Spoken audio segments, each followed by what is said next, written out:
we're so happy to see some friendly faces from the neighborhood. It's nice to have you back in the building. We're also very happy to have this incredible panel of people who are looking out for us every day. So we thank them and thank you for being here and finding the time. So as you can see who we have Cheryl Lewis, the town manager, Geneva Schaffel, the county person, Tim Kearns, our board president of the fire company, and our fire chief, Graham Norbury. So I'm going to just turn it over to you guys. Thank you for your time, and let's see what we're going to do in our time of need, our safety preparations. Thank you.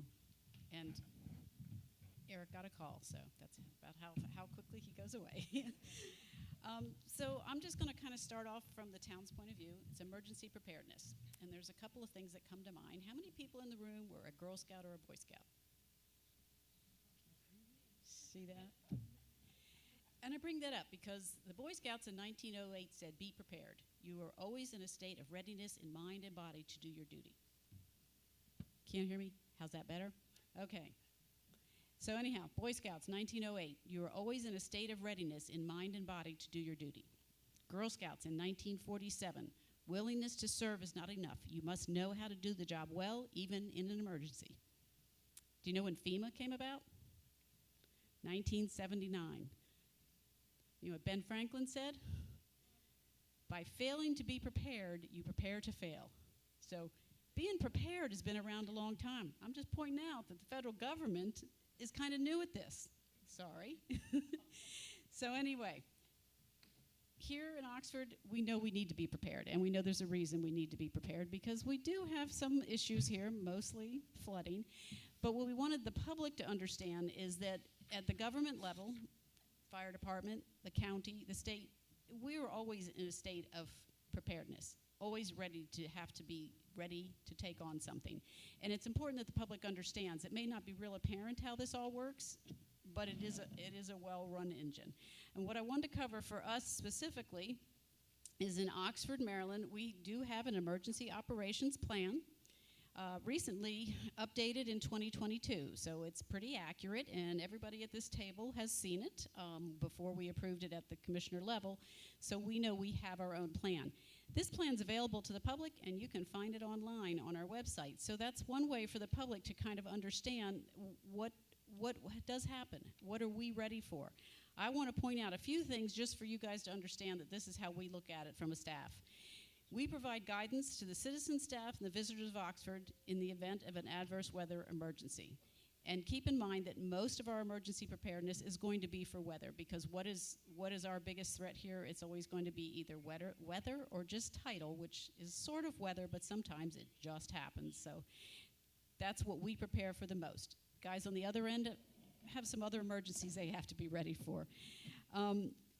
The plan lays out the purpose, the scope, what we need to do, what we plan for. We plan or anticipate incidents, and we also have immediate response incidents. And it always defers everything. Graham, we told you not to do that. Sorry.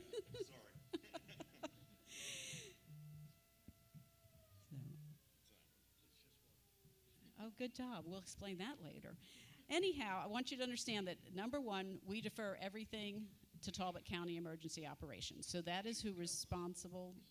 Oh, great, great. That's who really is the lead for us. So everything falls under them, the 911 center, the calls were dispatched by them, by that alarm, as you well know now. And that's how we start on this program. And I want you to know we're going to work our way up from the town, and she's going to be the top, and she'll explain everything from there. So there's a couple of things that it's good to know how your government works. One of those things is if we're preparing for an emergency, which surprisingly we've done numerous times in the 11 years that I've been here. Usually they're a hurricane threat, but we've had a couple of winter storm threats too. So an emergency isn't just that flooding. Ice storms can be tremendously dangerous. Any type of blizzard, any type of thing that cuts off either our communication or our access or our electricity poses a threat to everyone. So we have a process, and one of those processes involves the commissioners of Oxford. So if we know there's an imminent weather event and we are somewhat confident that we could possibly be impacted based on what Geneva tells us. So we all interact pretty well here. Everybody at this table actually texts each other in front of a lot of things. And a lot of times it's situations that don't ever come to fruition, but we're always watching, especially the tide. But the commissioners of Oxford would be notified that there is something imminent. We usually are pretty out front in declaring an emergency. So I would prepare a document, which we keep a template on hand, and we would declare an emergency. We do this quite often in front of a major blizzard threat because it's very difficult for us to do things after the fact. I will tell you, before COVID, the reason it was important to do this was if you had a flood or a blizzard or any of those things, getting 3 people to get down to the town office to sign a document was rather complicated. Since COVID, we all know we can just shut up a quick virtual meeting before something happens and do this. But so there's a little bit of a change, but still we try to get that document signed. One of the lessons a lot of us learned in, I guess it was Katrina, whenever it was at New Orleans, and I'm sorry, this thing has to be so close, is make that declaration. If you make it and nothing happens, nothing happens. If you don't make the declaration and you haven't said, I want everybody's help up front, then you've got to make changes after the fact. So we just go with the safe, we want your help, we know we do, and call it that. But that's starting with the commissioners, starts at the office, and this is based on decisions made from Talbot County that we potentially will see in an emergency. The county has the same process, and the state of Maryland has the same process, and the president has the same process. So anybody along that line can declare a state of emergency or a declaration of emergency in front of, during, or after an event. And then the plan goes on to, there's preparedness, there's response, there's recovery. We have to look at all of those things. What I wanted you to understand is our plan is written under the NIMS process, which is the National Incident Management System, and also the Incident Command System. Well, those are 2 programs that are used, I assume, across the country, but I know for a fact in the state of Maryland. So this document is prepared with the same basic process and planning and preparing as the fire company would use and as Talbot County Emergency would use. And the reason it's done that way, and the police departments are all trained on it, is so that we all kind of have an understanding of who we report to and who reports to us, and there isn't confusion during an event. And that's really important for the public to understand that there is a process, and everybody in the emergency field is trained in that process, and you kind of, it's in the back of your head and you know it's going to work that way. But that's what makes it possible for an emergency happens and everybody jumps on it. And I can tell you, after 9/11, a lot of this became like second nature, because it wasn't necessarily that way before. We never thought there'd be an emergency where we would need so many different people from so many different areas to have to all interact instantly together. So what you'll hear tonight is that is how it does work here now. Let me see if there's anything else in here in my last couple of minutes. So I wanted to lay out the assignment of responsibilities, and as I mentioned, it starts with the president of the commissioners and the commissioner. The town manager has her procedures, or his, and it's laid out kind of in, this is the things that I'm supposed to step through. The chief of police has a group that he steps through. The public works supervisor, who is sitting over here, has his process that he has to step through. And the fire chief and the fire company have theirs, and then everything else is Talbot County Emergency. But we're all aware, all of us can grab this document and go, okay, have I done A, B, and C? What are my next steps? And we know and expect what the next departments will do. In our case here, and one of the things Eric was going to talk on is the preparedness for nuisance flooding or potential real serious flooding, is these guys all have a process, and they have a process that they've laid out. They've even to the point now where we know exactly how many cones we're going to put where. But all of that is pre-planning so that when the time comes and we need to act, we can act quickly enough to have it in place for you guys. There are 2 other groups that can be involved in this. One of them is a citizens representative. Can't even say it tonight. Anyhow, you could choose a citizen. We've had them before. We don't have one now. Or it could be a secondary commissioner, another commissioner who's not at the president's level having to pay attention there, who would be that person that gives information to the public or gets information and relays it back to the group. So there won't be everybody texting Eric to say, I got a problem, or asking Matt to come fix things. You'll need to work with that person. And then the last thing to keep in mind for us for emergencies is that we actually have 2 certified floodplain managers in the town of Oxford, and I can tell you that 2 in any community is a lot, but 2 in this community is a huge amount. And we're trained on a lot of emergency preparedness, but we're also trained somewhat on emergencies, and we receive a lot of training on after the fact, which is the mitigation, which is determining whether the building is safe to go in, whether it's got to be declared, completely useless at that point, what we need to do. So you have those resources here locally. And how it gets done is laid out in here. There's also the public messaging. We have a process that's laid out in the public messaging. And I will tell you one thing that's interesting at the end of this is there's even a check sheet where we can go down in an emergency and check off that we've hit all the areas. So we want it to be so that we don't have to stop and think, what do I do next? Everybody has the same document. We all have the same agenda, basically. The other things I want to point out is not only is this online, we have an emergency preparedness tab online on the town's website, which will also direct you to the county's information. But you can look these documents up. The time to read this sort of thing, just out of curiosity with some popcorn or something, is now, not when you need to know the information. And that's why I want to point it out. It's just go through there and thumb through it. And it's a good time to see if I have any typos, because I'm pretty notorious for mistakes on the website, so feel free to email me. The other thing that we defer to is the Talbot County has a lot of hurricane emergency planning stuff, and we put the links on there. We've left out some brochures. Doesn't mean you need to take them all home, because for the most part, everything that's sitting up there is accessible online, including ready.gov, which is the federal government's resource, and they have ready.gov documents for everything you can think of, including what to do with your pet. And you live someplace where you need to know this. Having a conversation with somebody today. If you grew up as a child in an area where hurricanes were part of your life, those of us from the coast of anything, but Florida, I was a child in Virginia Beach. From first grade, we know so much more than I think a lot of people do in their normal life, because we had to be prepared for it to happen anytime, any place. As a kid, I remember, so I was a military child, and one of the things military children, at least in the Navy, learned very fast is that, say there's going to be a hurricane, the first thing they do is they put all the men on ships and they take the ships away. So that leaves all the moms and the kids at home. Interesting process when we were young, because if there was going to be something really bad was going to happen, the first thing you knew is you were on your own. So we were all trained to act and be on our own and know what to do. So it's important for people who live in an area like this, where we know we have threats, to be ready, especially if you did not grow up thinking that. It wasn't second nature to be ready for a hurricane or a flood, and it isn't for everyone here. So that's one of our points. We're ready, we're prepared, we want the citizens to be ready. These are things we can help you with at the town office. We have all kinds of information sitting out all the time, but we also are trained. We attend training fairly often on how to prepare you and your property and your needs, whatever it is, in advance. Everyone should have some type of a to-go bucket or box or tub is what I always kept my stuff in. When I lived in Virginia Beach, because it's a very bizarre place where you have really random things. You can have a flood, but you can also have an ice storm and nobody knows what to do. In our trunks, we almost all had tubs of something. There are things you want to have with you all the time, and it's something to think about in Oxford. Everybody should have it at home, and it should be something you can pick up and take with you. So get one of the list here, or go online and get one of the list, but get that prepared list that tells you the things you need to have in your to-go box so that you have them when you need them. And for us, there's things we didn't think we needed 30 years ago, like medications.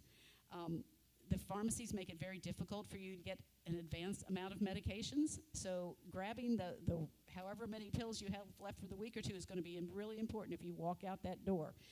I have been in situations where you attempt to get more medicine from a pharmacy and they're like, sorry, you got your full amount and you can't have any more. So always think about the things that are going to be most important if you're separated from your house. And the first place you go is your car, so what you're going to have in your car, and if you have to go to a shelter, what you're going to need there. So I'm going to turn this over to the fire company. I'll be here for questions at the end. And he knows how to use it too. Thank you, Cheryl. Good afternoon to everyone. Thank you for your interest in coming. I became interested in the fire company 30 years ago, I think it was, when I first moved to the shore. Originally, I came from the city of Detroit, where we had paid responders of all kinds. But once I came to our little, what some call a village, I realized that it's been here an awfully long time, 350 years. But the fire company's only been organized, well, the town was organized 350 years ago. The town existed prior to that. And the fire company's been 1927, almost 100 years, but I'm sure it was organized before that. And you as the citizens are the one that really will help us become more organized and carry on because we have only so many members that are able bodies, but we have EMTs, we have firefighters, we have those that are experienced in hazardous material incidents. I'm sure there's a chapter that's interesting to talk about what hazardous materials are. But all of this comes to us, all of our experiences.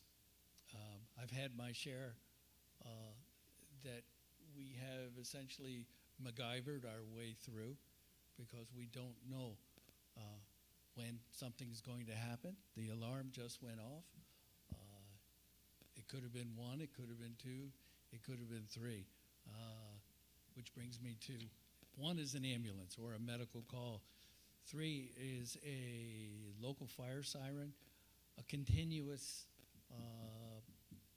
group of 3s means something far more major, maybe within our first due area, maybe outside of that first due area. The county has organized us into 9 separate companies, 8 companies, and we have mutual aid to go help where we can because, again, we have a limited number of members.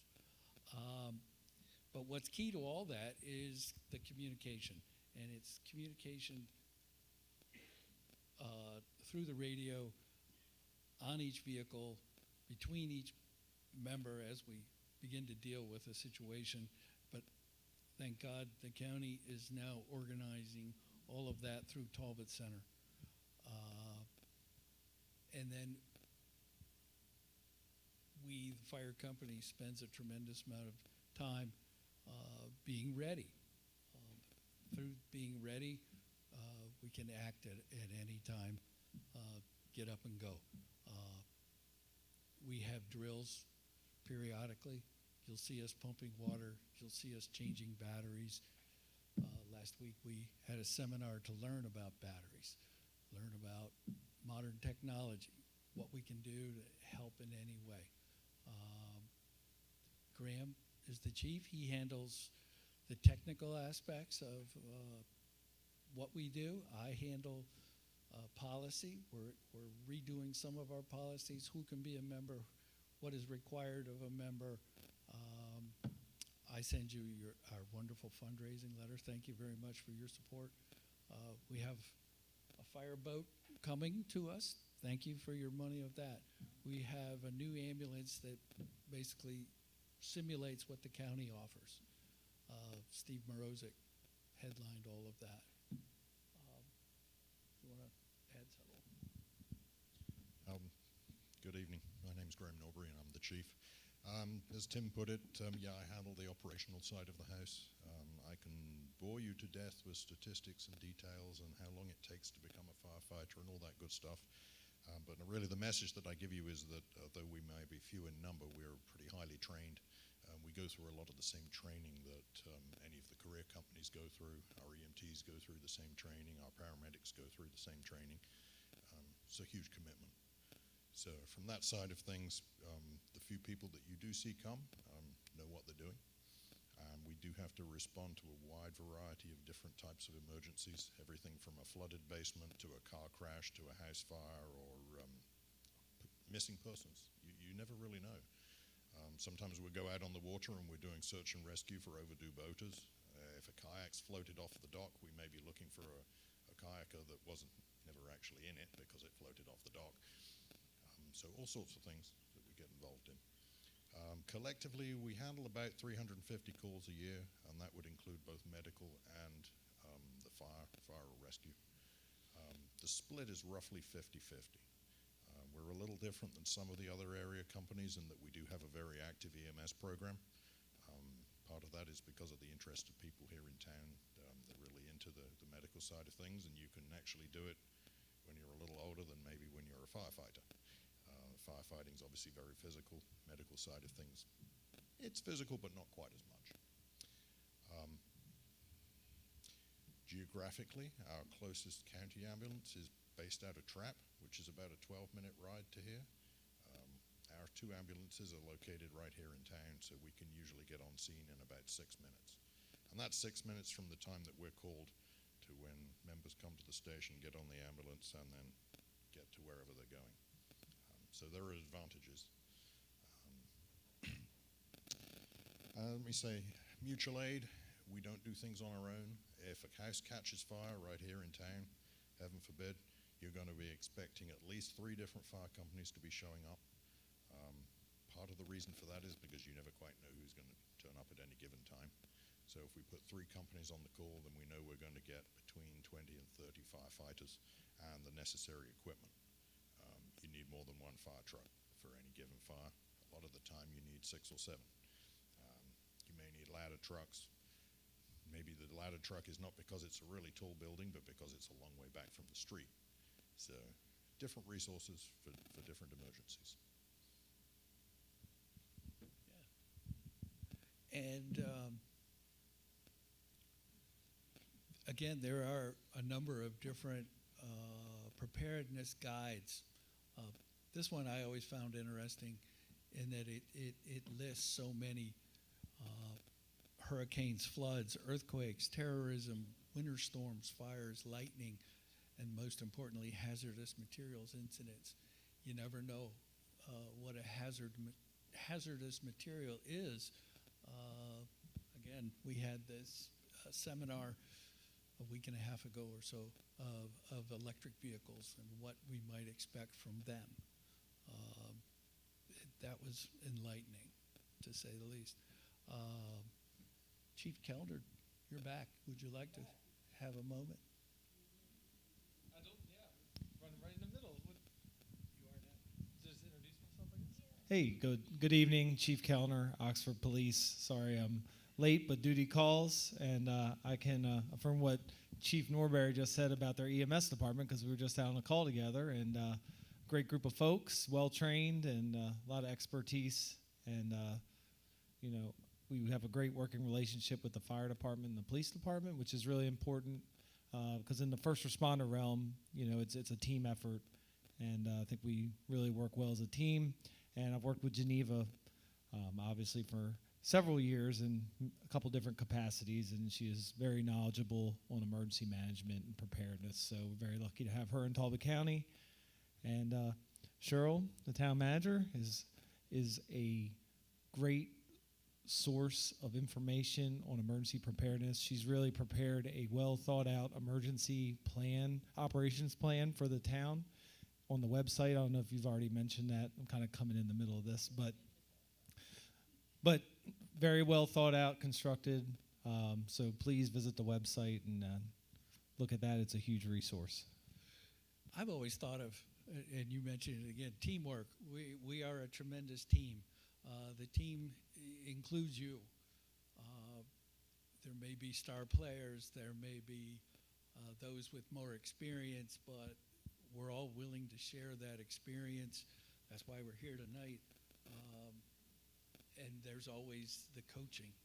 And the coaching at the moment is coming from MIFRI as well as maybe the county, as Clay Stamp is an honorary member of the Oxford Fire Company, who is used to be the emergency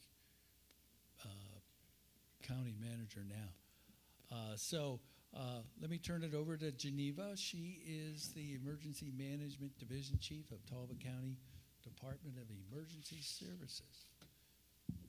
Thank you. Hello, everyone. Thank you for having me. What I'm going to do, because so much was already said, so I don't want to be too redundant, I will go over what our department does for the county, and then I'll go over a couple of the things that Cheryl mentioned that the towns and our other partners look to the county for guidance on. So, Talbot County Emergency Services, we have 4 different divisions. We first have our 911 center, so all of our dispatchers. They do all of our call taking, 911 calls, administrative calls for all of law enforcement. They also do all of our dispatching for Talbot County Sheriff's Office, Easton Police Department, St. Michael's Police Department, Oxford Police Department, all of our volunteer fire departments, as well as all of our EMTs and paramedics. So they are, we have about 4 to 5 people a shift. They work 24/7, 365. And they are a bunch of really dedicated and impressive folks that we're lucky to have here in Talbot. We also have something unique to Talbot County. We are the Emergency Medical Resource Center. That's a partnership that we have with the state. Essentially, if you are on an ambulance and you need consultation, you're on your way to a hospital, you need consultation with a doctor, every one of those consultation calls on the entire Eastern Shore goes through Talbot County, our dispatch center, and they're connecting you with the closest doctor that you're going to, whatever hospital that might be. So that's a great resource that we have here in Talbot County. Definitely keeps us busy, but we kind of have a pulse on the whole shore, us being here in the middle. I could talk all night, so if I'm being brief, it's only because I want there to be time for question and answer. We also have technical services. That's another division of ours. Like our fire department mentioned, a lot of our teamwork and how we work together depends on communications. It's no secret in 2023 how much we depend on technology, so we're kind of only as good as the tools that we have. So we have a couple really dedicated folks that make sure that our radios are always working, all the technology in our vehicles and equipment are working, you name it, all the technology behind our 911 center, which is advancing every day. So they do the technical side of things. They also do 2 other things that I find important. Our cybersecurity, they're a huge resource for cybersecurity, especially in the public safety world. They also do a lot of our mapping, so a lot of our GIS, if you're familiar with what that is. We have upgraded to a next-gen 911, if you haven't heard what that is.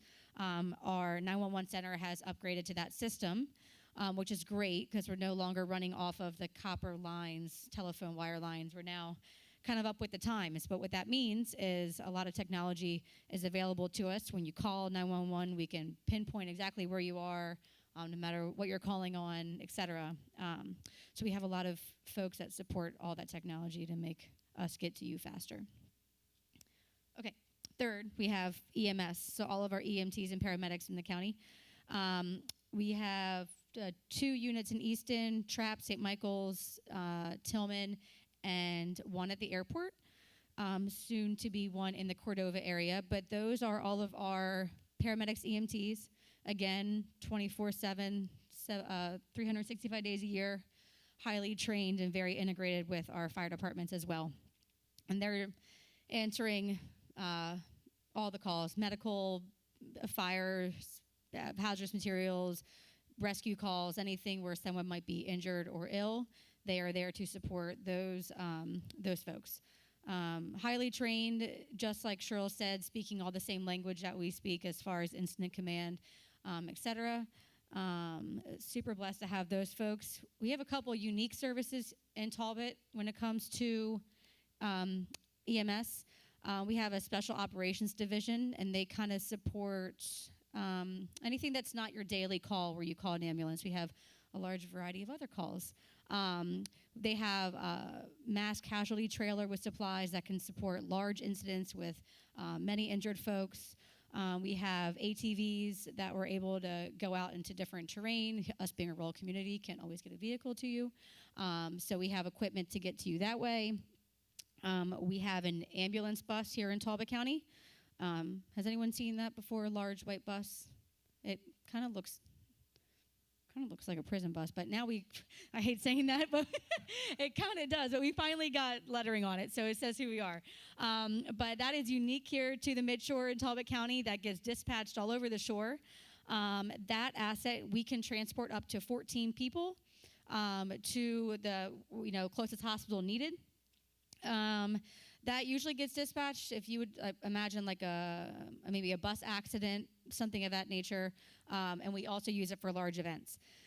So that is a great asset that we have here in Talbot. It also is completely temperature controlled, has all the technology in it, so we're fortunate to have that. And then we also support special events in the county. You'll sometimes see us, our medical folks stationed at larger gatherings. We'll have all of our equipment out there, but that's just so we can get to a larger group of people faster. All right, now my side of the house. This is where I can talk all night. The fourth division is emergency management. As of right now, it's just me trying to hire somebody else. The job was posted today, if you know of anyone. So a couple things that I do. Emergency management, for those of you that aren't familiar, it's kind of FEMA, but here locally. We work much more integrated with the community. So we operate our emergency operations center and coordinate all the efforts for our large-scale events. So I essentially I like to use the analogy, once we've utilized or depleted all of our resources that we have on a daily basis, once we've depleted those resources, then I usually get tagged in when we start asking for help from other folks and have large-scale coordination. So I operate our Emergency Operations Center that is located on Port Street in Easton. We do training exercises, community outreach like this, grants planning, which is the bane of my existence, but it's really important. It keeps us functioning. And we do all of our preparedness, response, recovery, and mitigation planning. So I'm the planner. All the plans live in my house. I don't make them by myself, but I do update them and make everyone train them. That goes from hazard mitigation, community resilience, crisis, communications, recovery, and our emergency operations plan. So I'm going to talk a little bit about that in depth. And a lot of it's going to be redundant to what Cheryl said because we work together. So during a large-scale emergency, we have an emergency operations plan, and that is just really lays out what players come to the table and what do they do, what resources do they have. We are currently doing a rewrite right now, which I'm so excited about. I'm not even being sarcastic. I'm so excited about it. We're doing a rewrite right now. So we have all of our partners come to the table. We say, here's the emergency. What do you bring to the table? What can you do? What are some gaps that you might see? And how are we going to solve that problem? It might not be like a concrete roadmap, but like Cheryl said, the point of it is to do less thinking in the time, have things done ahead of time so we can really solve the issue at hand. So as much pre-planning and preparedness that we can do as possible. So when our emergency operations plan is activated, we have a big EOC that we bring online. It could be a physical location, or it can be virtual that we've seen. But really, the purpose of that operations center, I have this quote, I could probably just say it, but the purpose is really for us to have a mechanism to bring all the right partners to the table to respond to an incident. We create situational awareness, and we make sure that everyone is having the same common operating picture. That's just jargon for all of us, are thinking and seeing and saying the same thing so we can effectively make decisions to respond. Life safety is always our number one mission. And then comes property preservation and then the environment. That is standard across every emergency. But that's really the purpose of our EOC and our planning. And we don't do that alone. So we bring in all of our stakeholders, our county stakeholders, our towns, public safety, non-governmental, state, federal, you name it. So that's like the bare bones. That's the fun stuff. So we'll talk about a little bit of incident response and some things that might be useful here for Oxford. And then I'll promise I'll get to question and answer. So Cheryl talked about the decision-making process here and there being declarations, and that is correct. That happens the same at every level. Really the purpose of doing that is to allow us to act faster than we would on a daily basis, meaning we can get all the resources, all the people here faster. We know that on a daily basis, buying things, getting things, there's bureaucracy in between, takes a long time. But when we create these declarations, we can act in a much more quick manner. So we have small incidents, meaning we handle them here locally. Some happen every day. We have larger incidents, but we still can manage them here locally ourselves. And we have maybe a regional or statewide incident, maybe a storm that's affecting just the shore, or a snowstorm affecting the whole state. And that's when we start working with other counties, start working with the state. We're all working off our emergency operation plan, all speaking the same language, but more folks are coming to the table and supporting. And then we have those larger scale disasters affecting the mid-Atlantic, the whole East Coast, you name it. Same process. We're just bringing in more partners. So I'm going to make sure I went over everything. I think that's kind of all. Does that explain kind of that process for declarations? Does that make sense? Okay. Really, the big part of it is for us to make quick decision making so we can effectively respond. The point of the EOC is to bring those folks together, so kind of have the same mission. We're all talking the same language, and we can make informed decisions together. We're never doing them siloed. We might not all do the exact same thing, but at least we're all working from the same picture to effectively, so Cheryl can do the best that she can do here, the county can do the best, and the state. A big part of that is requesting resources. There's a lot of mechanisms in place when our EOC is activated and we're working our plans to help get resources here faster. Those resources could be anything from people. I mean, I know Cheryl can speak, we're small staffs.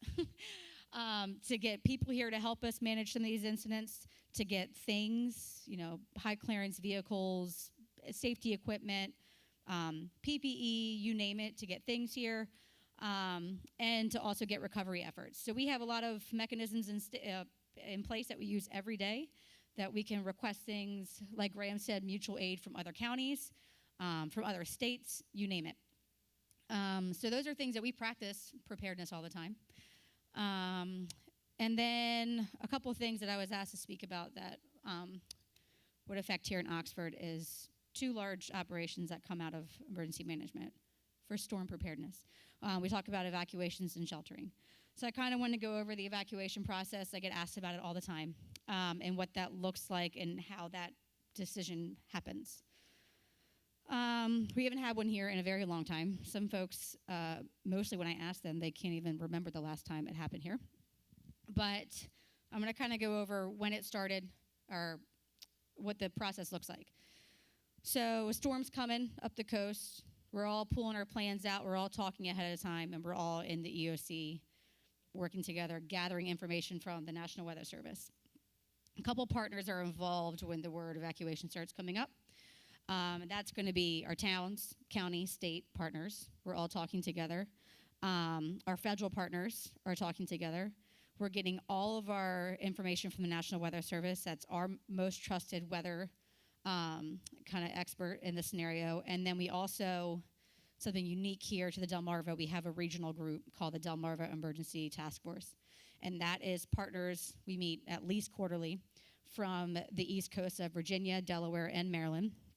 And that's everyone from emergency management, public works, utilities, state, federal. They have a stake in the game in emergency response. They're at the table with this task force. And the reason why all of those people are involved when we start talking about evacuations, because we all affect each other. If, let's say, Ocean City is calling for an evacuation, that's going to affect our area because they're coming right up. Also, we see a huge influx of tourist population here, so an evacuation might be called for people that aren't familiar with the area. So those are the folks that come to the table. We make those decisions, and this is the part I always drive home. They're made very early. One, we don't make them often, so when we do make an evacuation call, it is serious. And two, when an evacuation call is made, it's going to be during a blue sky day. It's going to look nice out. It's not going to be when the storm's here. Meaning, I'm sure people here are familiar with the Bay Bridge. I've lived like a couple miles from there most of my life. That bridge shuts down much earlier than the storm gets here. I think that this group sees enough flooding on blue skies days to know that you don't need the eye of a storm to be over Oxford for you to be seeing impacts from the storm. The storm and the impacts start much sooner than landfall. So we make those calls early for a couple reasons. One, to get you out of harm's way before harm is here. And two, to allow time for everyone to get out. It's not just Talbot County making this decision. I want to make sure that my folks are on the road before all the tourists down the beach are on the road, et cetera. So we have plans in place. Needing to exit in order. We're not going to over-evacuate if we don't need to, meaning we're going to use all the data and research that we have and information we're given to tell the appropriate areas to evacuate. but it's all very methodical, and it's all made, the conversations are all being made in sync. We're not making those conversations and decisions in a silo. So we have a lot of pre-planning in place. The act of an evacuation is law enforcement led, because most people are getting out on the roads, and the roads are their thing. They handle traffic. So we support them in that operation. We support our community by getting them all the information they need, when to evacuate, what to bring with you, and then that leads me to kind of our planning and sheltering. I tell you this now, like Cheryl said, now is the time to plan. Now is the time to pack your go kits, something you can grab with you, or if anything, just make a list to make me happy. Just make a list of some things that you would need. But truly, having the kit ready to go is great. We always have that 72-hour mark. You're either sheltering in place for 72 hours or you're planning to leave for 72 hours. That's kind of like that sweet spot. Could be shorter, could be longer. Know where you're going to go. Do you have family, out across the bridge? Do you have family more inland you can go to? Are you planning to go to the shelter? And how are you going to get your information? Do you know how to access your trusted sources online?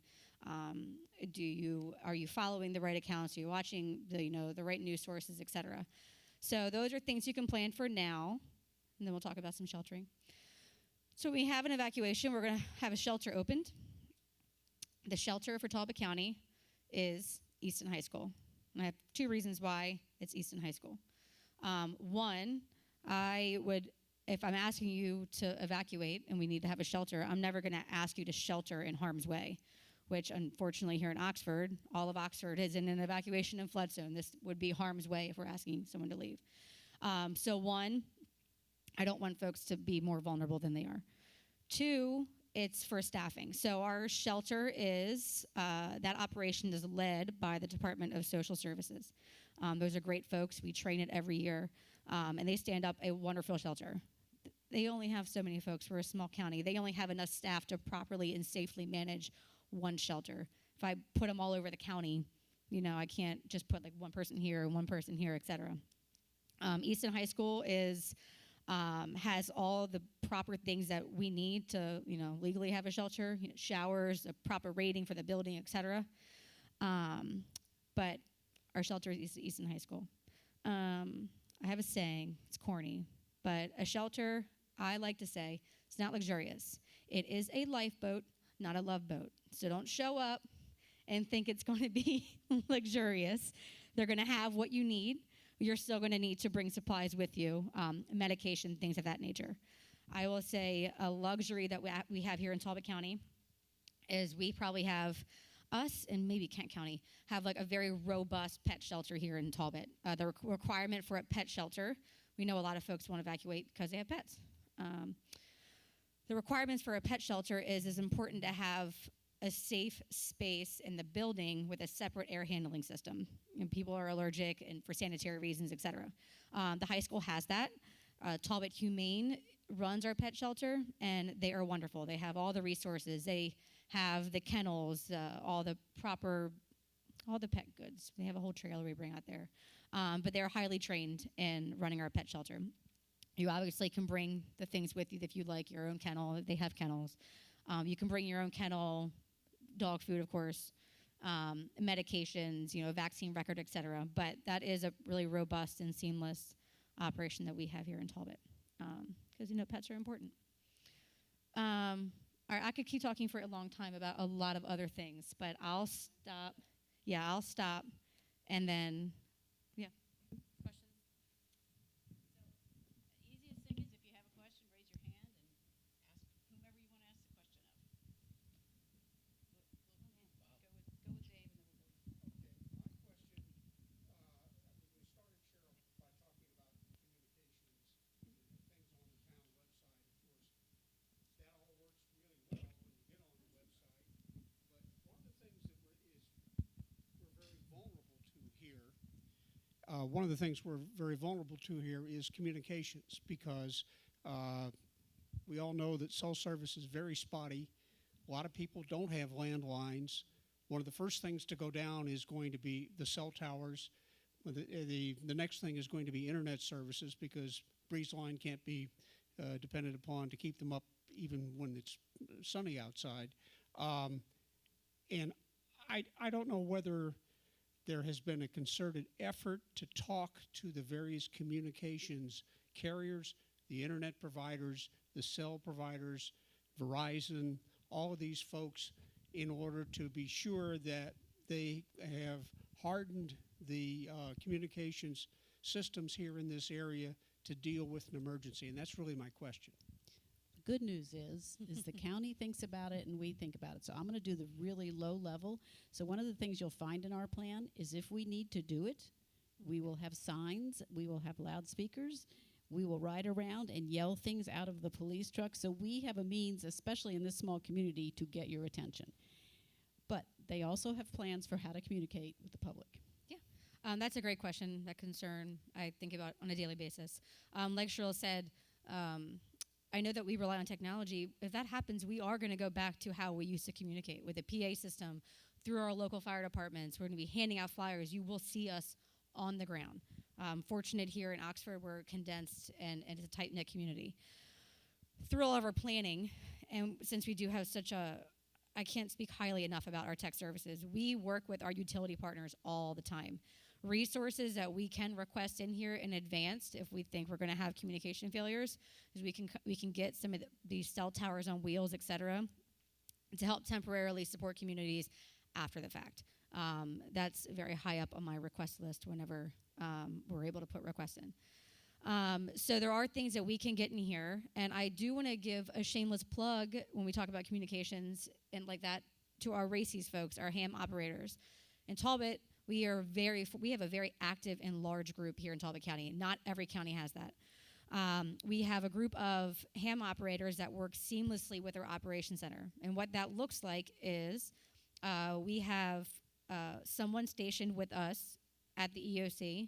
They're hearing everything. They're communicating to us. And we deploy them throughout the county, other operators. They usually would be at the firehouse. If at a community center, if you had a hub where your people are coming to get information, and they are able to communicate with us whenever. They throw an antenna up over a tree and they're talking to us. And we drill that multiple times a year. So we're able to get information directly here to Oxford, out in the community, and it's going to be word of mouth and spread that way. It sounds very bare bones. It works. It's worked for decades and decades. But we're fortunate to have it, and we exercise it here often. If all communications go down, how are we going to get information out? So they're able to communicate to us on a public safety side. Hey, we need A, B, and C in Oxford, et cetera. And also on a community side, they're able to get preparedness information out, recovery information out, you name it. So that's a great asset that we have in Talbot. So I hope that makes you sleep a little better tonight. Yeah, and one of the things that's kind of gone by the wayside, but radios still work. So it's always good to someplace keep that old radio in your house, and if nothing else, be able to get it tuned into 96 in Easton, because that's the first place they report. But there are also the weather radios that you can purchase that have some communication. So just keep in mind, if you're worried about that one element, the old way still does work. We're very dependent on the cellular, and we know without it, it's total panic. So have yourself a radio someplace around the house. There are some that don't even have to have batteries. You crank them, and they will work for you. It's something to keep in mind. Waterman radios, Yep. Right. by Amazon, Lowe's, And there is a list in some of those brochures of local radio stations. Yeah. And on one of the lists, it talks about the crank radio, et cetera, et cetera. So more locally, Isabel is an example. Henry Hale and I took an engine into the historic district on the far side of the causeway. We knew the causeway was going to flood. Everything was fine until morning when they shut the power down. Thank God they shut the power down, because there were so many people out in kayaks and canoes with underground transformers smoking in their vicinity. So that began a whole conversation. I'm sorry. The communication originated with a radio, but at some point we did get paper messages by people carrying them in a boat. So it does become very fundamental.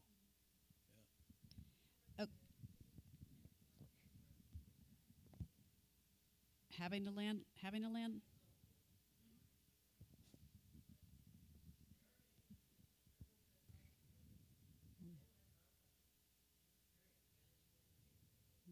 Yeah, that's going to be a hard one to salvage, and probably above our pay grade, which is why we rely on the radios, the ham radios, because that's something that we can control locally and they can practice and be ready for.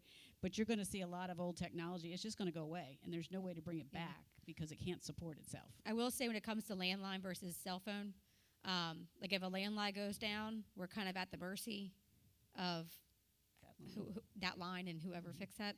I'm not a tech person. I'm trying my hardest.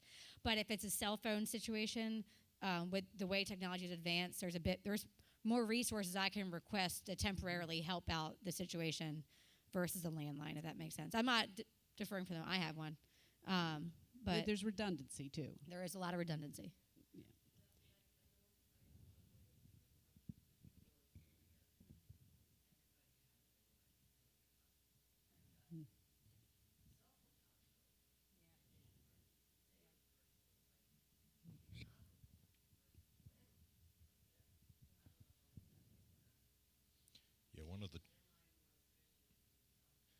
One of the particular problems we have here right in Oxford is that the landline infrastructure is so old that it's very susceptible to wind and rain.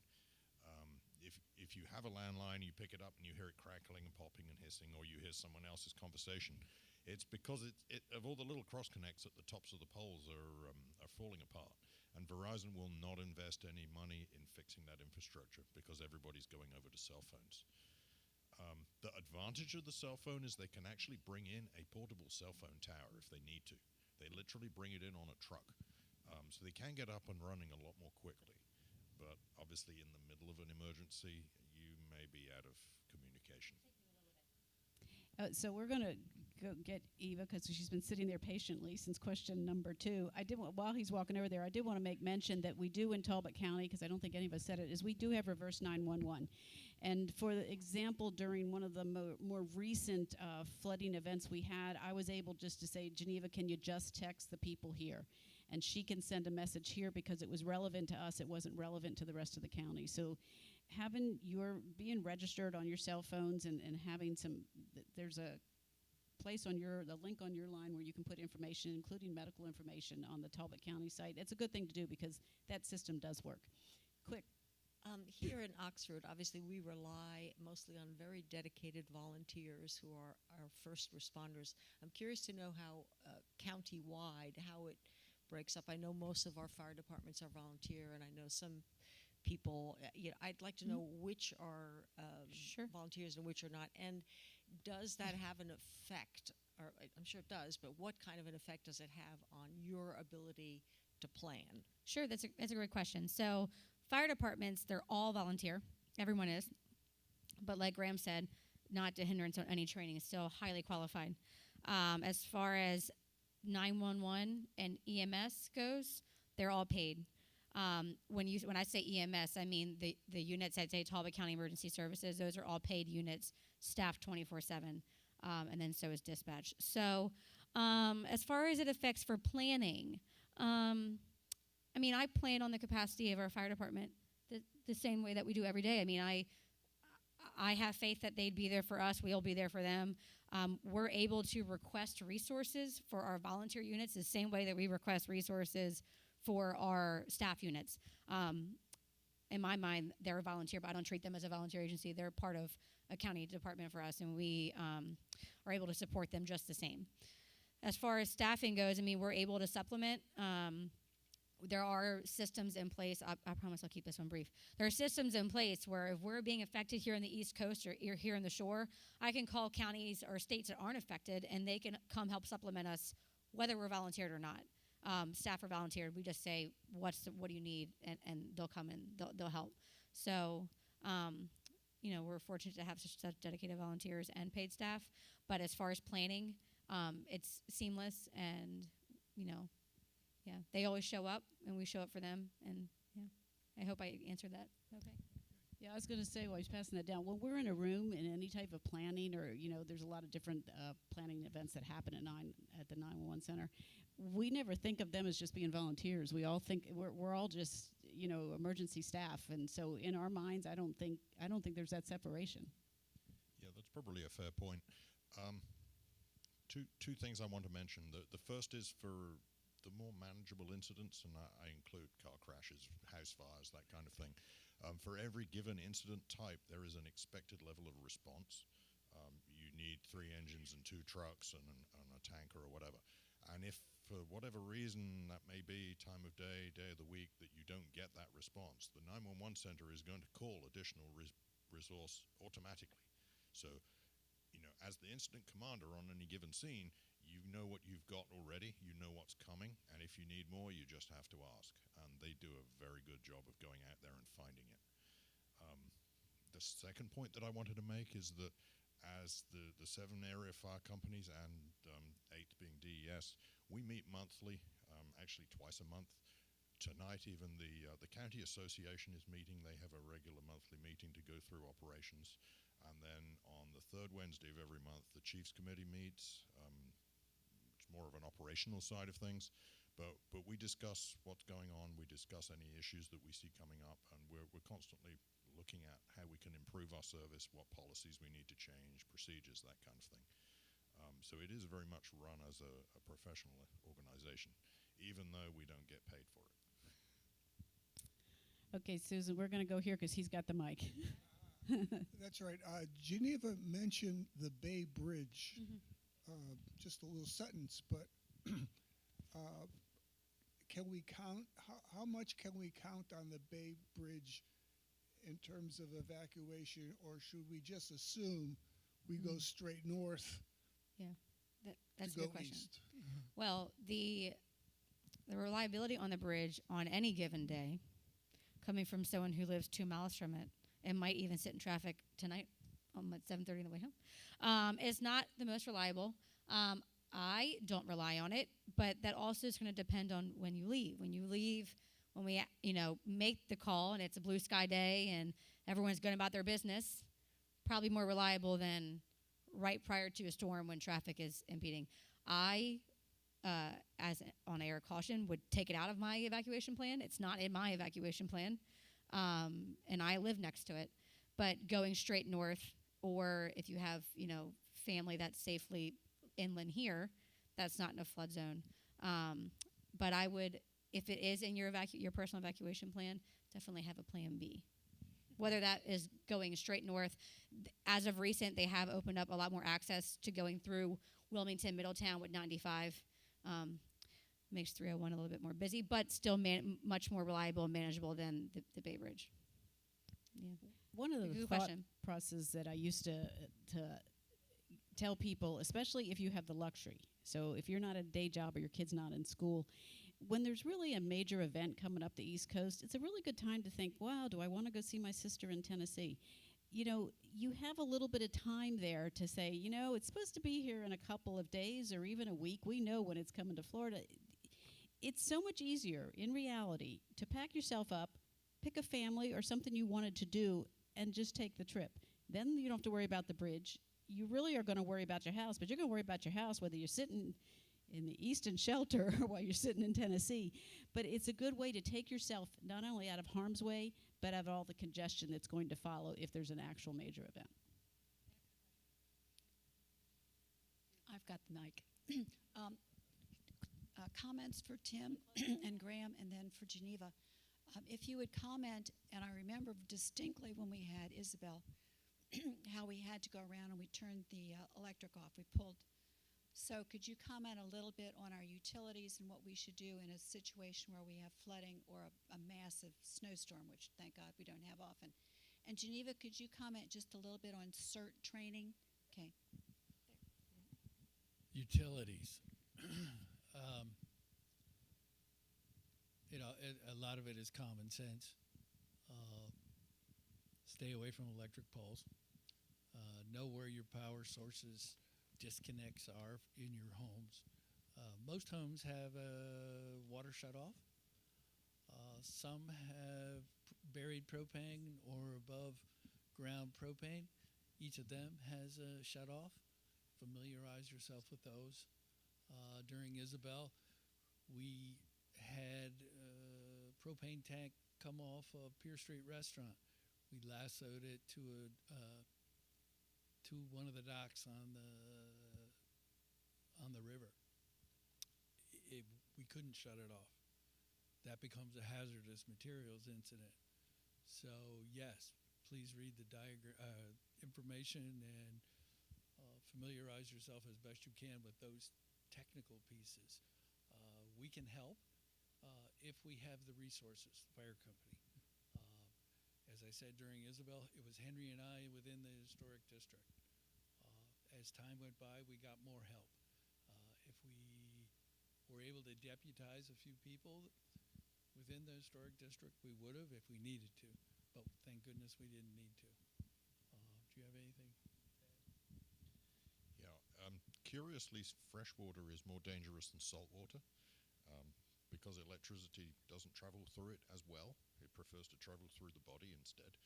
So anytime there's any sort of electrical and water issue, you want to shut off the power. If you see a transformer that's smoking or arcing, or you see wires down, that's a really bad day waiting to happen. So just stay very clear of it and call someone. And hopefully the utility company will be along and shut it off. And usually the process for down power lines in a storm is that we'll get called first, and what we're going to do is close the road, stop anybody getting near it. We're going to call in the pole number, and then the utility company, assuming they can get there and not inundated, they're going to come and shut it off and make it safe. So yeah, be very careful of power lines. Propane tanks float, so make sure if you have above ground propane tanks that they're secured, tied down properly. We did have at the seminar about electric batteries and hazardous incidents. The power company came. Their advice to us was stand clear, call us, we will come. So I would pass that on to you as well. Get someone with more expertise than you.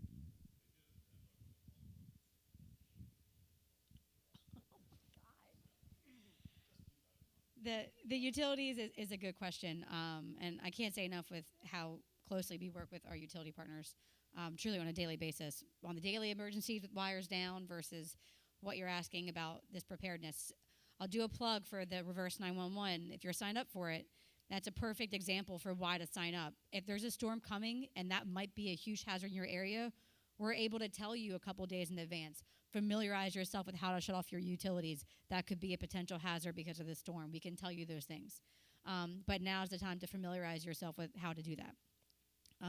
That's my husband's job at my house, I'll tell you what. Now, CERT. I'll do a quick thing for CERT. Community Emergency Response Training. Hands for who's heard of it. Who is a CERT person? Oh, yeah. It's a class that the county offers twice a year. It's free, open to the public. I run it in like 2 7-week courses, Monday nights for 2 hours. Promise you it's not painful, but it's exactly what we're talking about here. It's emergency preparedness, and it's basic things.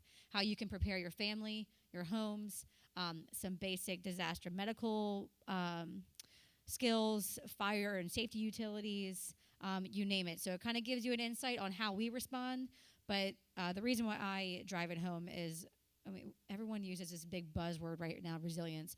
We're only a resilient community if our community is resilient.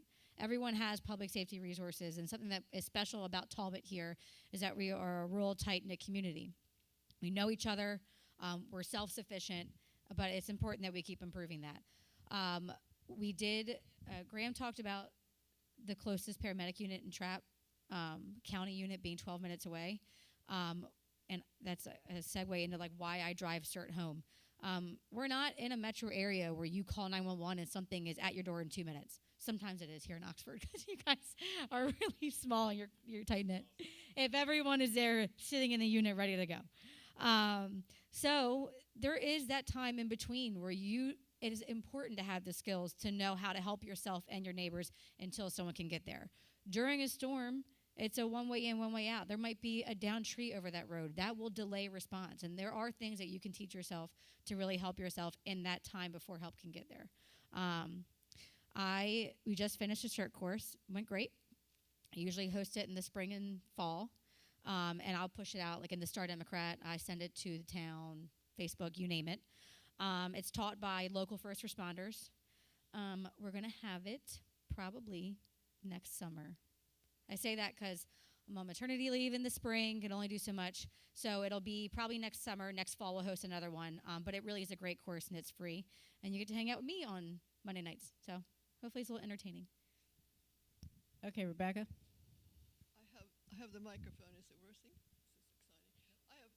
This has been wonderful. I really appreciate it. I love the. Okay, that's better. Thank you all for being such a wonderful community, especially all the first responders, et cetera. I have just 3 little tiny points, which are a bit of fine tuning. When you talk about the radio, I think for me that probably would work well, but what I once found frustrating was I didn't know what time to tune in. If you could say for sure that you're going to have an update on the hour or the half hour or the quarter hour, because if I'm out chasing my horses or something, I don't know when to go to the radio.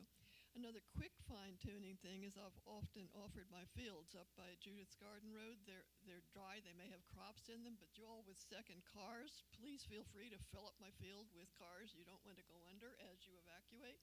Something along those lines maybe we could do. I know there are more cars than people in town. And the third thing is I would love it if the fire siren could send a really panicky noise out. For example, what if something really bad happens to the nuclear reactor not very far from us? You know, if there's some kind of a noise you can make so we run and turn on our radios, you know, sort of a direct buzz to like red alert. So here's the difference. If that thing goes off and keeps going off, it's not Saturday noon, and it doesn't stop going off, that means take immediate shelter. Assume you don't know what your immediate shelter is for, just take it. That in your house, safely someplace, and sit and wait. I had a sibling who was in a tornado. You don't even know what's going on. She crawled into a closet and she stayed there for hours. It's what you do. But you'll know. It won't stop going off. And I'll put a plug in for the alarm, because this is something since I've moved to the shore, understanding why we have an alarm and that we have volunteers. And a lot of times people move here and they want you to stop that darn alarm that wakes them up. So for a lot of us, it's more than just an alarm that tells the volunteers to come out. It also tells us there's a need for the volunteers to come out. And we need to be conscious of the fact that someone got out of their bed to save someone else's life for no money. So that alarm is really important to the community, and it's one thing we should never stop doing. I taught my children at a very young age, if the alarm goes off, get away from the road. That applies here in Oxford. If you hear the alarm go off and you're walking down the street, which we all do, and we know we're walking in the street, get out of the street.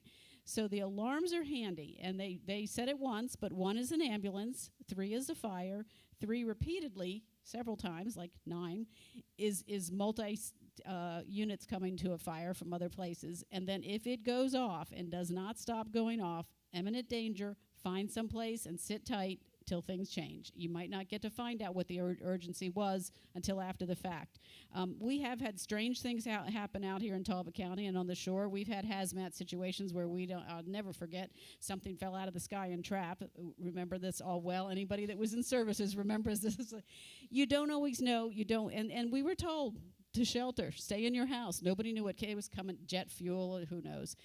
The point is, you'll know, you'll hear it, it won't be normal. Don't go outside to find out what it is. Go sit in a closet and wait for somebody to come tell you what happened. Okay? Yes, Russ. Can I add just a quick one? So there's nobody at the station most of the time. It is not a manned station. We rely on volunteers, and everybody. Well, a lot of people have day jobs. Some of us like to get sleep at night. I don't know why. It's really overrated. So our primary means of alerting is when you guys call 911, and if you need the fire company for whatever, just call 911. They don't discriminate. They'll be quite happy to wake us up. So the primary means of alerting is this lovely thing called a pager, and this is radio-based. So little tones sound, and then it beeps, and it buzzes and makes you get out of bed in the middle of the night. But if for some reason the battery's flat and that doesn't work, we have a backup method of alerting, and that's the good old cell phone. And I say it's a backup because this may go off and there may be a 10-second gap before this goes off, or maybe 2 minutes, or maybe it will never go off. Sometimes it goes off before the pager, and that's really cool because then you know what's happening. But if neither of those work, then the backup for the backup is the siren. And there have been occasions when the siren has been the thing that's got people out of bed or from their work to the fire company. So that's why we have backups on backups, because you never can quite rely on technology to do what it needs to do. Russ, you're up.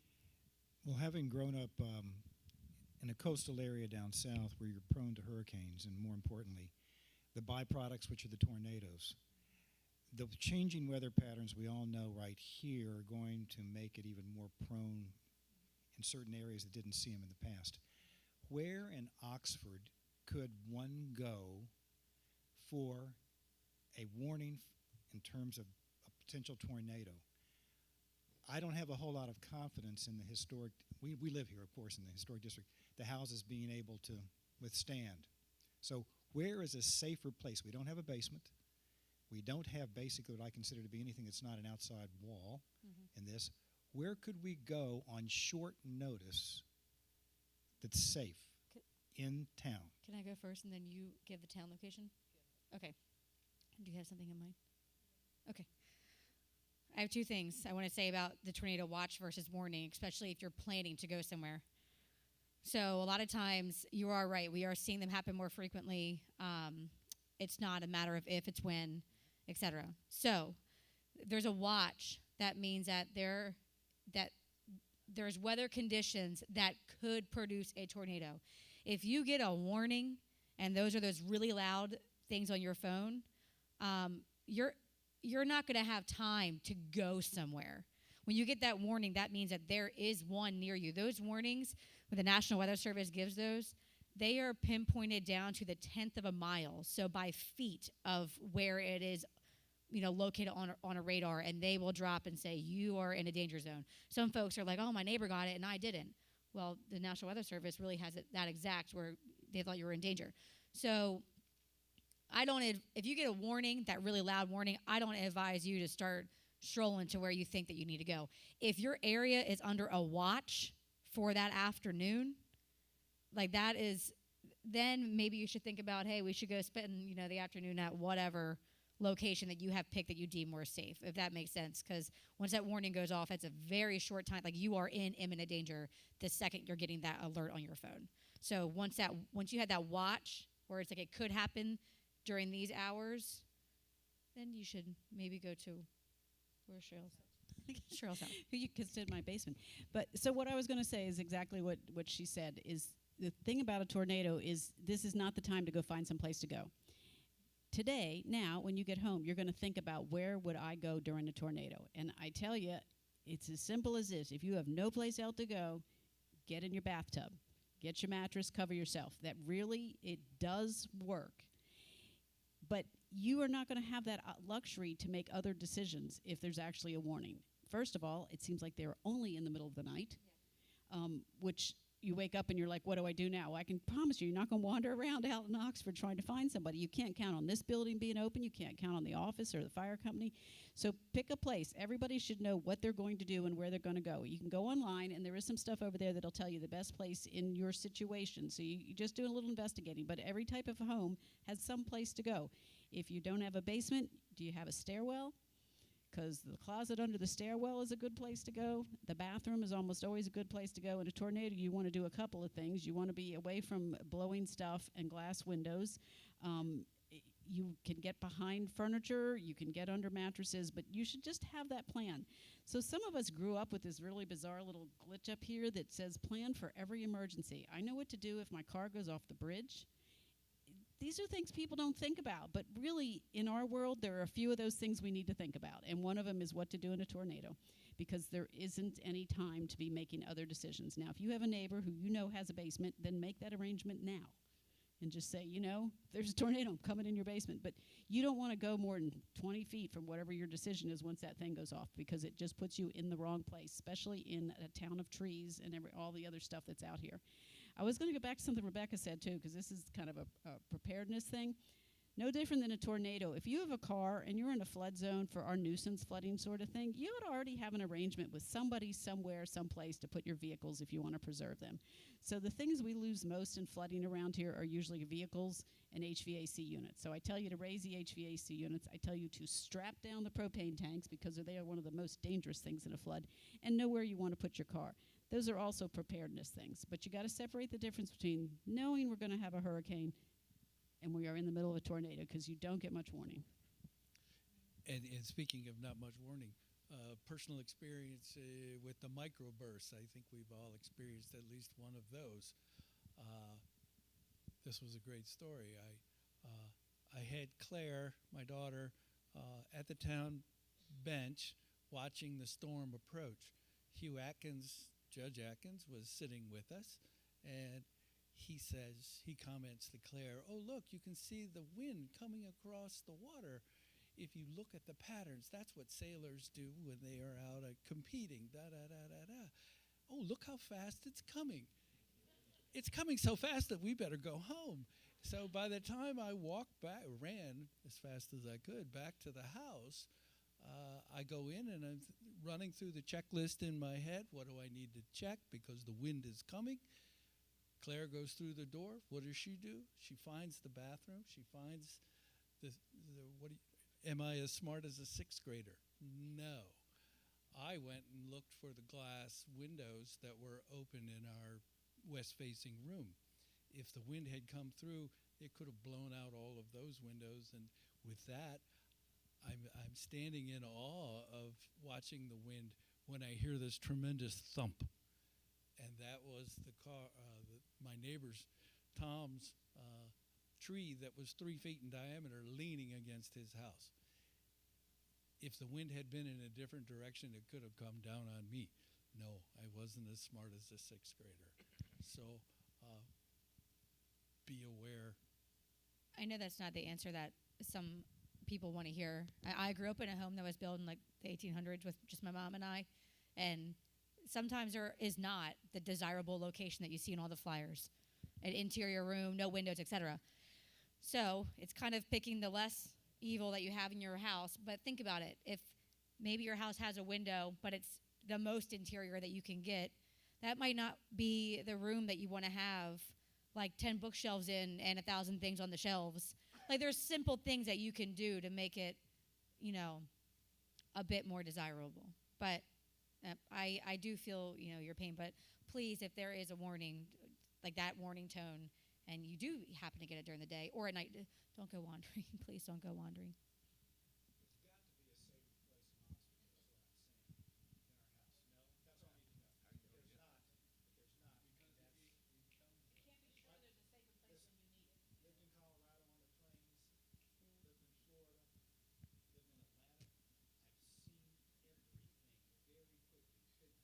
Yeah.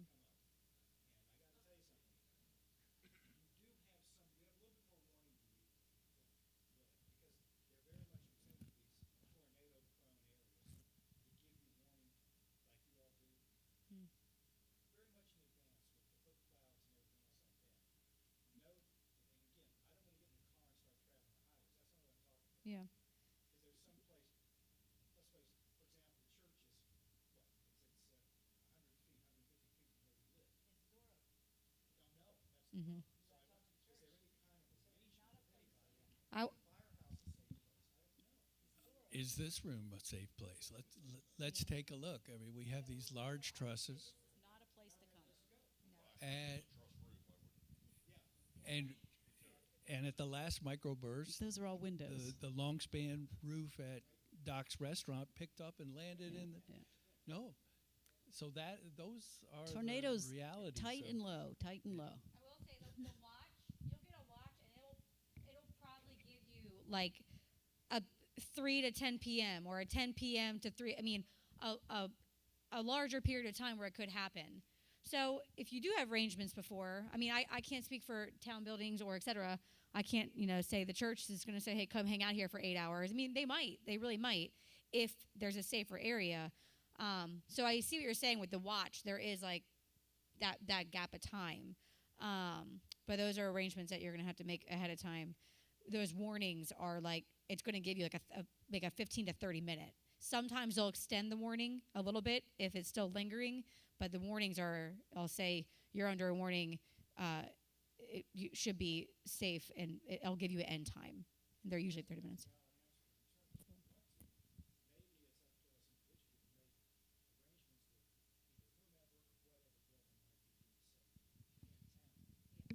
As find a neighbor. Not every location is as risky as the others. So there are some people that do have better, safer places. Honestly, though, Tim, you could have gone to the bathrooms at the town hall. Open, no windows, block building. There's a place for you to go. Enjoy your stay in the potty.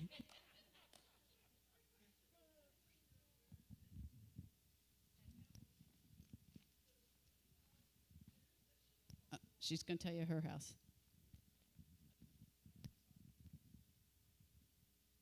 The actual weather service once was saying about it was a watch or a warning, I forget which, and they were in trap and they were headed a certain direction and they were headed for Hamilton. I guess it's Hamilton. And so afterwards I looked on the map, and of course it's the 3 houses at Hole in the Wall, what do we call it now? Almshouse Road. 3 houses, and I called the fire, and they thought it was funny. But I said, nobody knows that's the name. So between trap and there, just a little bit of trivia. Yeah, the other thing to keep in mind with our tornadoes, compared to the Wizard of Oz, is we are not open plains. So we are not prone to that giant thing that travels across wide open land and grows. We throw a lot of obstacles at them. We really do. We throw the water, we throw the trees, we cut buildings. So you're safer in something tight, small, congested than you are getting in your car and actually driving out on the Oxford Road, unless you plan to have a watcher and outrun it, But even in our road system, that's not as easy as it would seem. So just have that preparation. Don't expect the giant tornadoes coming through Kansas, but just kind of think, where's a little safe place that I would most likely be okay? Please don't think that water spouts stop at the water. Oh. Please, I feel like I've heard that a million times. No, because what hit La Plata came across the water and hit see it on the water, and Dorchester. It doesn't, The Bay is one of the most unique bodies of water on the East Coast. The National Weather Service will tell you that. I feel bad for the folks assigned to that office, because the Bay really can do some very interesting things with weather, especially talking about tornadoes and water spouts. But just because you see it on the water doesn't mean you should be sitting there staring at it and taking pictures. The La Plata brochures landed in my lawn, a whole bunch of stuff from La Plata, and then I read that there was this event. Yeah, so it did come across the water, so it does happen. And call it a day is, let's go to Lowe's and see what they've got. Let's frame up something. If you're worried about a window, they do have things in Florida. Those metal shop windows, things that we could actually plan ahead a little bit. Put it out. A little bit of hurricane prep. So do we have? So it's getting late, and poor Geneva's got to go far, far away. Do we have any other questions? You can always reach any of us. We're pretty accessible in general. It was really great having you guys out here and asking some good questions. And I don't know if everybody realizes it, but I think Liza has filmed this, so this probably will be available on some platform somewhere. So at least you can tell your neighbors if you missed it. We'll get it up so everybody else can see it. And really appreciate it. You guys have any final thoughts? Oh, one last thought. Sorry. While everyone's doing some late night reading of the Oxford Emergency Operations Plan, which really it's like a lunchtime read, because it's not very long and it's great. You should also, I put this plug in all the time, is please be familiar with your homeowner's insurance policy and your insurance policies, because if something happens, the last thing you want to do is be learning about that or learning what's not covered. So while we're in, knock on wood, fair weather time right now, don't wait for a winter storm to be by candlelight reading what you got covered. I know it's rough. Flood insurance. It's a perfect mitigation thing. Not everyone can be out here strapping up windows and building this and building that.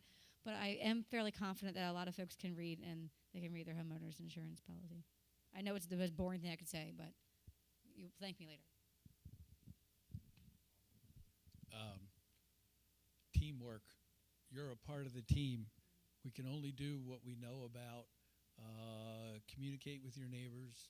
If you know that there is something imminent, check on them. I don't know. That's perfect. Yeah, that's it. That's why we are so resilient. And that is part of CERT. So CERT is learning preparedness for yourself and those close to you until emergency response can get there. So yeah, you know the neighbors that are sensitive. You guys, when you're coming up with your own plan for those that are important around you too. Because if you know there's somebody next door that isn't really mobile, make sure you kind of incorporate that into your plans, because that's how it works here. We have to look out for each other, especially in rural areas where your help is never going to be immediate. So always kind of have that backup. We know the fire company's coming, but if they've got to come to 10 house calls because we have a problem, they aren't coming as fast as we want them to. So think about what are you doing for yourself, but is there someone else you should be looking out for? Yeah. So thank you.